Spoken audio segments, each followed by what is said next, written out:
குறைந்த வருமானம் கொண்டவர்களுக்கு சொந்த வீடு அமைச்சர் வெளியிட்டுள்ள மகிழ்ச்சி செய்தி. ராஜபக்சக்கள் முன்பு செய்த துரோகங்களால் தான் புலம்பெயர் மக்களால் நாமல் அவமானப்படுத்தப்பட்டுள்ளார். தப்பியோடினாலும் தண்டனை நிச்சயம். வசந்த சமரசிங்க அதிரடி. அக்குரேகொட இரட்டை கொலையில் அடுத்த நபரும் அதிரடி கைது. சாதாரணதர பரீட்சைக்கு தோற்றிய 81 வயது முதியவர் ஜனாதிபதியையும் பிரதமரையும் இதே வினாத்தாளை எழுதி தேர்ச்சி பெற முடியுமா என சவால் விடுப்பு. கொழும்பில் மக்களுக்கு அமைச்சர் வெளியிட்டுள்ள மகிழ்ச்சி. இத்தாலி பெண்கள் கிரிக்கெட் அணியின் இலங்கை பயிற்சியாளர் மீது பாலியல் குற்றச்சாட்டு. அடுத்த 24 மணித்தியாலத்திற்கு தாளமுக்க எச்சரிக்கை. தொடர்ச்சியாக செய்திகளை தெரிந்து கொள்ள நியூஸ்1 அப்டேட் சேனலை சப்ஸ்கிரைப் செய்யுங்கள். அமைச்சர் சுசில் ரணசிங்க தேசிய வீடமைப்பு திட்டம் 2026 கீழ் இந்த ஆண்டில் 31,000 வீடுகள் கட்ட திட்டமிடப்பட்டுள்ளதாக தெரிவித்துள்ளார். இன்று உங்கள் சொந்த இடம் ஒரு அழகான வாழ்க்கை 2026 தேசிய வீடமைப்பு திட்டம் தொடர்பில் அரசாங்க தகவல் திணைக்களத்தில் நடைபெற்ற ஊடகவியலாளர் சந்திப்பில் அமைச்சர் குறித்த விடயத்தை கூறியுள்ளதோடு 2 வீட்டு வசதி திட்டங்கள் செயல்படுத்தப்பட்டு வருகின்றது. தேசிய வீட்டு வசதி மேம்பாட்டு ஆணையத்தின் கீழ் செயல்படுத்தப்படும் வீட்டு வசதி திட்டம் மற்றும் மீள்குடியேற்ற பிரிவின் கீழ் வடக்கு மற்றும் கிழக்கு மாகாணங்களின் 8 மாவட்டங்களில் இடம்பெயர்ந்த மக்களுக்கான வீடுகளை நிர்மாணிக்கும் திட்டம் என்ற 2 திட்டங்கள் உள்ளது. மாவட்ட அளவிலான திட்டங்களை எதிர்வரும் 25ஆம் தேதி தொடங்க நடவடிக்கை எடுக்கப்பட்டுள்ளதோடு வீட்டு வசதி மேம்பாட்டு ஆணையத்தின் கீழ் சுமார் 10,000 குடும்பங்களுக்கு வீட்டு உதவியை வழங்க நடவடிக்கை எடுக்கப்பட்டுள்ளது. குறைந்த வருமானம் கொண்ட குடும்பங்களை இலக்காக கொண்டு நேரடி உதவியின் கீழ் சுமார் 25,000 வீடுகள் கட்டப்படும். ஜனவரி 16ஆம் தேதி யாழ்ப்பாணத்தில் ஜனாதிபதி தலைமையில் மற்றும் ஜனவரி 28ஆம் தேதி காலியில் பிரதமரின் தலைமையிலும் பணிகள் ஆரம்பிக்கப்பட உள்ளது. நாடாளுமன்ற உறுப்பினர் நாமல் ராஜபக்ச லண்டன் செல்வதற்கும் அவருக்கு எதிராக போராட்டங்கள் நடப்பதற்கும் தேசிய மக்கள் சக்தி அரசு பொறுப்பல்ல என்று அமைச்சர் வசந்த சமரசிங்க அதிரடியாக தெரிவித்துள்ளார். புலம்பெயர் அமைப்புகள் லண்டன் பயணத்தில் நாமல் ராஜபக்சவுக்கு எதிராக முன்னெடுத்து வரும் எதிர்ப்புகள் மற்றும் ஹேம்பிரிட்ஜ் உரை ரத்து செய்யப்பட்டது தொடர்பில் எழுப்பப்பட்ட கேள்விக்கு ஊடகவியலாளர்களிடம் பதிலளிக்கும் நேரம் இதனை குறிப்பிட்டுள்ளார். லண்டன் செல்வதற்கு அனுர அரசு நாமல் ராஜபக்சவுக்கு எந்த தடையையும் விதிக்கவில்லை. நாமல் அங்கு செல்லும் போது மக்கள் ஏன் கருப்பு கொடி காட்டுகின்றார்கள் தெரியுமா? ஏன் அவரது உரையை ரத்து செய்ய சொல்கின்றார்கள் என்பதை அவர்தான் ஆழமாக சிந்திக்க வேண்டும். கடந்த காலங்களில் அவர்கள் செய்த தவறுகளின் விளைவைத்தான் இன்று சர்வதேச ரீதியாக அறுவடை செய்கின்றார்கள். அதற்கு தேசிய மக்கள் சக்தி எந்த தொடர்பும் இல்லை. சர்வதேச ரீதியாக தமக்கு ஏற்படும் அவமானங்களுக்கும் தமது தோல்விகளுக்கும் தேசிய மக்கள் சக்தி அரசின் மீது பழி போடுவது ராஜபக்சக்களின் வழக்கமான பாணியாகிவிட்டது. லண்டனில் இருப்பவர்கள் தன்னிச்சையாக போராடுகின்றார்களே தவிர நாங்கள் அவர்களை தூண்டிவிடவில்லை.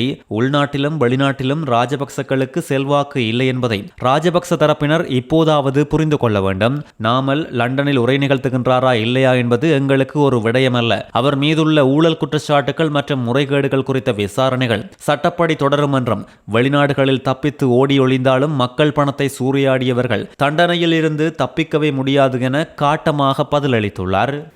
அக்குரேகொட இரட்டை கொலை சம்பவத்தில் தேடப்பட்டு வந்த பிரதான சந்தேக நபரான பொல்கசோவிட்ட டிலாவுக்கு உதவிய குற்றச்சாட்டில் மற்றும் ஒரு சந்தேக நபர் சற்று முன் கைது செய்யப்பட்டுள்ளார். மேல் மாகாண தெற்கு குற்றத்தடுப்பு பிரிவினரால் மேற்கொள்ளப்பட்ட விசேட சுற்றி வளைப்பில் குறித்த சந்தேக நபர் கைது செய்யப்பட்டுள்ளதோடு பல உண்மை தகவல்கள் வெளிவந்த வண்ணம் உள்ளது. தற்போது நடைபெற்று வரும் கல்வி பொதுத்தராதர சாதாரணதர பரீட்சைக்கு இலங்கையில் 81 வயதுடைய முதியவர் இன்று பரீட்சை எழுத சென்றுள்ளமை பேசு பொருளாகியுள்ளது. கிரிபெரியாவை சேர்ந்த 81 வயதான நிமல் சில்வா என்ற வயோதிபரே இந்த பரீட்சைக்கு தோற்றியுள்ளார். பரீட்சைக்கு தோற்றிய பின் ஊடகங்களுக்கு கருத்து வெளியிட்ட இவர் இது வெறும் தனிப்பட்ட சாதனை மட்டுமல்ல, தேசிய கல்வி முறைமையின் நிலை, தற்போது ஆட்சியில் உள்ள அரசாங்கத்திற்கு ஒரு வலுவான செய்தி இதன் மூலம் சொல்ல வேண்டும் என்றும் நடைமுறை வாழ்க்கைக்கு இது எவ்வளவு அவசியம் என்றும் அடிப்படை எண்கணிதத்திலிருந்து தற்போதைய பாடத்திட்டம் விலகி செல்வதாகவும் முதியவர் விமர்சித்துள்ளார். கடந்த காலங்களில் மாணவர்கள் முக்கிய திறன்களை மையமாக கொண்ட ஒரு பிரத்யேகமான எண்கணித ஆய்வறிக்கையை கொண்டிருந்த நிலையில் இன்றைய தேர்வுகளில் பல தேர்வு கேள்விகள் மற்றும் சிக்கலான வடிவங்களால் ஆதிக்கம் செலுத்துவதோடு மாணவர்களுக்கு கல்வி கற்பதற்கு பதிலாக குழப்பத்தை தான் உருவாக்குகின்றது. ஜனாதிபதி, பிரதமர் மற்றும் கல்வி அதிகாரிகளிடம் அதே வினாத்தாளை கொடுத்து தாங்களும் எழுதி முடிந்தால் குழப்பம் இல்லாத தேர்ச்சி பெற முடியுமா என சவால் விடுத்துள்ளார். பௌத்த தேரர்கள் கொழும்பில் நடத்திய பௌத்த பிக்குகள் மகா சம்மேளனம் தோல்வியடைந்துள்ளதாக கமத்தொழில் கால்நடை வளங்கள் காணி மற்றும் நீர்ப்பாசன அமைச்சர் லால்காந்த தெரிவித்துள்ளார். 8000 தேரர்களை மாநாட்டுக்கு அழைத்து வருவதாக சொன்னாலும் 300க்கும் மேற்பட்டவர்களை வந்திருந்தனர். மாநாடு நடத்துவதற்கு முன்னர் சமூகத்தில் பெரும் பேசுபொருளாக்கப்பட்ட விடயம் இப்பொழுது பிசுபிசுத்து போயுள்ளது. எமக்கு நம்பிக்கை இருக்கின்றது. நாட்டில் இன்று பொருளாதார சமூக கலாச்சாரத்தில் நாங்கள் கொண்டு வந்த மாற்றத்தை நிச்சயம் மக்கள் விளங்கிக் கொள்வார்கள். இனவாதத்துக்கு எதிராக ஏற்பட்டிருக்கும் மாற்றம் போன்றவற்றை அறிந்தவர்களுக்கும் இது நிச்சயமாக புரியும். முன்பு நான் கூறியது போல் தேரர்கள் வருவார்கள், பின்பு போவார்கள். ஆனால் ஒன்றும் நடக்கப் போவதில்லை. மாநாட்டுக்கு பின்னர் ஏதோ ஒன்று நடந்துள்ளது. அதாவது மாநாட்டுக்கு முன்னர் ஏதோ பலத்தை காட்டிக் கொண்டிருந்தனர். அந்த பலம் இப்பொழுது பூச்சியமாக இறங்கியுள்ளது. மேலும் இதிலுள்ள சில பௌத்த தேரர்கள் தொடர்பில் மக்கள் மத்தியில் குற்றச்சாட்டுகளும் எழுந்த வண்ணம் உள்ளது என்று தெரிவித்துள்ளார். இப்பொழுது நாட்டில் பல வழிகளில் பொதுமக்களின் பணத்தை கொள்ளையடிக்கும் நேரத்தில் சில கும்பல்கள் போலீஸ் அதிகாரிகள் போல நடித்து பொதுமக்களை ஏமாற்றி மோசடியாக பணம் பெற்றுக் கொள்வது குறித்து போலீசார் எச்சரிக்கை விடுத்துள்ளனர். கிடைத்த பல முறைப்பாடுகளின் அடிப்படையில் குற்றவியல் விசாரணை திணைக்களத்தின் கணனி குற்ற விசாரணை பிரிவினரால் விசாரணைகள் மேற்கொள்ளப்பட்டு வருகின்றது. இந்த விசாரணைகளின் அடிப்படையில் இதுவரை பல சந்தேக நபர்கள் கைது செய்யப்பட்டுள்ளதோடு மேலதிக விசாரணைகள் தொடர்ந்து முன்னெடுக்கப்பட்டு வருகின்றதாகவும் மக்களை மிகவும் அவதானமாக இருக்க வேண்டும் என்றும் கேட்டுக் கொள்ளப்பட்டுள்ளது.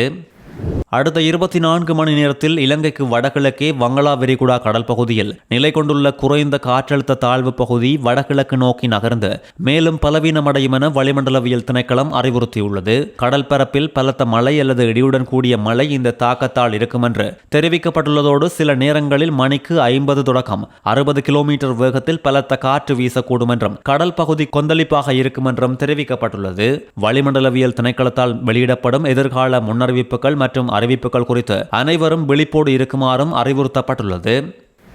குறைந்தபட்சம் 5000 காணி உறுதி பத்திரங்களையாவது கொழும்பு மாவட்டத்தில் மக்களுக்கு வழங்க எதிர்பார்ப்பதாக அமைச்சர் KD லால்காந்த தெரிவித்துள்ளார். வளமான நாடு அழகான வாழ்க்கை எனும் துணைப்பொருளின் கீழ் கிமிகம இலவச காணி உறுதி பத்திரங்களை வழங்கும் வேலை திட்டம் விவசாயம், கால்நடை, காணி மற்றும் நீர்ப்பாசன அமைச்சர் KD லால்காந்த தலைமையில் இன்று காலை காணி அமைச்சில் நடைபெற்ற போது கொழும்பு மாவட்டத்தில் வசிக்கும் 33 பேருக்கு காணி உறுதி பத்திரங்கள் வழங்கப்பட்டுள்ளது. நிகழ்வினை தொடர்ந்து ஊடகங்களுக்கு கருத்து வெளியிட்ட அமைச்சர் லால்காந்த ஸ்ரீமாவோ பண்டார நாயக்க காலத்தில் ஆயிரக்கணக்கான ஏக்கர் காணிகளை சிலர் பிடித்து வைத்திருந்தனர். சாதாரண மக்களுக்கு எதுவும் கிடைக்கவில்லை என்பதோடு சாதாரண மக்களுக்கு காணிகளை வழங்கும் வேலை திட்டம் உருவாவதற்கு 71ஆம் ஆண்டு கிளர்ச்சியும் ஒரு காரணம். மக்களுக்கு காணிகளை அரசியல் மற்றும் அரசு சேவையில் காணப்பட்ட பலவீனங்களாலேயே வழங்க முடியாமல் போனது என்றும் தெரிவித்துள்ளார். மக்களுக்குரிய காணி உரிமைகளை வழங்காமல் அரசாங்கம் வைத்திருப்பது என்பது முற்றிலும் தவறான விஷயம் என்றும் குறைந்தபட்சம் 5000 காணி உறுதி பத்திரங்களையாவது மக்களுக்கு வழங்க நாம் எதிர்பார்க்கின்றோம் என்றும் குறிப்பிட்டுள்ளார். இத்தாலி பெண்கள் கிரிக்கெட் அணியின் தலைமை பயிற்சியாளராக இருக்கும் இலங்கையர் ஒருவர் மீது பாலியல் குற்றச்சாட்டு சுமத்தப்பட்டுள்ளதாக அந்த நாட்டு ஊடகங்கள் செய்தி வெளியிட்டுள்ளது. இத்தாலிய மகளிர் தேசிய அணியில் இடம் வழங்குவதற்காக அவர் 3 வீராங்கனைகளோடு தகாத நடத்தையில் ஈடுபட்டுள்ளதாக குற்றம் சுமத்தப்பட்டுள்ளது. 57 வயதான பிரபாத் எக்னொலிகொட என்ற நபர் இத்தாலி கிரிக்கெட் சம்மேளனத்தின் தற்போதைய தலைவர் மரியா ஹாஸ்பாசிஸின் துணையாளர் என்றும் அந்த நாட்டு ஊடகங்கள் தெரிவித்துள்ளதோடு ரோம் நகரின் ஸ்பினாசெட்டோ மைதானத்தில் கிரிக்கெட் பயிற்சியாளராக பணியாற்றிய பிரபாத் எக்னொலிகொட மீதான இந்த குற்றச்சாட்டுகள் தொடர்பில் ரோம் சட்ட அதிகாரிகள் விசாரணையை ஆரம்பித்துள்ளனர். இத்தாலிய மகளிர் கிரிக்கெட் அணியின் வீராங்கனை ஒருவர் பாலியல் வன்கொடுமைக்கு ஆளான சம்பவம் குறித்து விசாரணை நடத்தப்பட்டு வருவதோடு இது ஒரு தனிமைப்படுத்தப்பட்ட சம்பவம் அல்ல என்ற சந்தேகங்களும் எழுந்துள்ளது. அவருக்கு கீழ்ப்படியாத எந்த ஒரு வீரரின் எதிர்காலத்தையும் இருட்டாக்கும் அளவுக்கு அவரது தொடர்பு வலையமைப்பு மூலம் போதுமான செல்வாக்கு இருந்ததாகவும் குறித்த முறைப்பாடு வலியுறுத்தியுள்ளது. அவர் மீது கிரிக்கெட் உலகில் அவரது நடவடிக்கை மற்றும் செல்வாக்கு காரணமாக பல வீரர்கள் ஆழ்ந்த பயத்தை வெளிப்படுத்தியுள்ளதோடு பாதிக்கப்பட்ட வீரர்களின் முறைப்பாட்டில் பலர் தங்கள் விளையாட்டு வாழ்க்கை பாழாகிவிடும் என்ற அச்சத்தில் அமைதியாக இருந்ததாகவும் தெரிவிக்கப்பட்டுள்ளது.